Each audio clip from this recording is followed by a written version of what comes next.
Government certificate যেটা issue হয়েছে সেটা মেডিকেল সার্টিফিকেট, সেটা দুর্ঘটনাজনিত কারণ। এই মোকদ্দমায় 12 জন আসামি গ্রেফতার করা হয়েছে, কোনো আসামি আইবির নাম বলে নাই।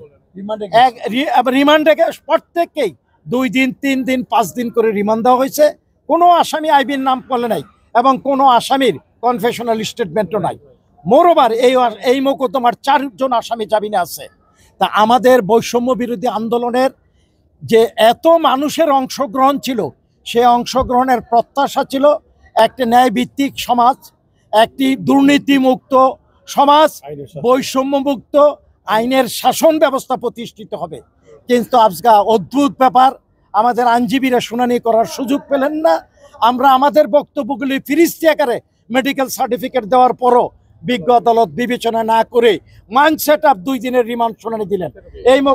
এই বৈষম্য বিরোধী আন্দোলন করতে গিয়ে ছাত্ররা এই বাংলাদেশের মধ্যে একটা নজির স্থাপন করে সারা বিশ্ব অবাক চোখে দেখেছে যে ছাত্রদের উপর পুলিশ এই আওয়ামী লীগের এমপি মন্ত্রীদের অর্ডারে, শেখ হাসিনার হুকুমে, নারায়ণগঞ্জের শামীম ওসমান এবং শেলনাথ আইবি তাদের হুকুমে পাখির মতো গুলি করেছে।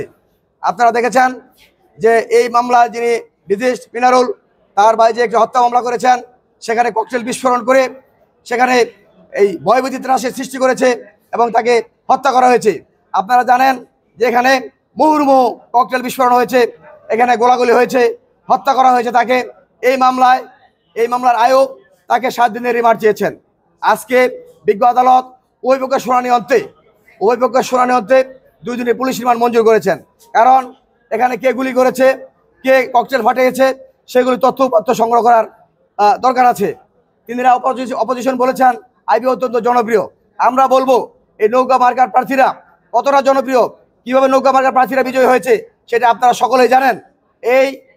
আমি মনে করব এই আজকের যে এই রিমান্ড শুনানিতে 2 দিনের রিমান্ড মঞ্জুর হয়েছে, এই রিমান্ডের মাধ্যমেই এই মামলার সমস্ত তথ্য এই হত্যাকাণ্ডের মূল রহস্য উদ্ঘাটিত হবে এবং অন্যান্য আসামিদের রহস্য উদ্ঘাটিত হবে এবং অন্যান্য এজাহারনামী আসামি ছাড়াও কারা কারা এই মামলা জড়িত সে সমস্ত উদ্ঘাটিত হবে।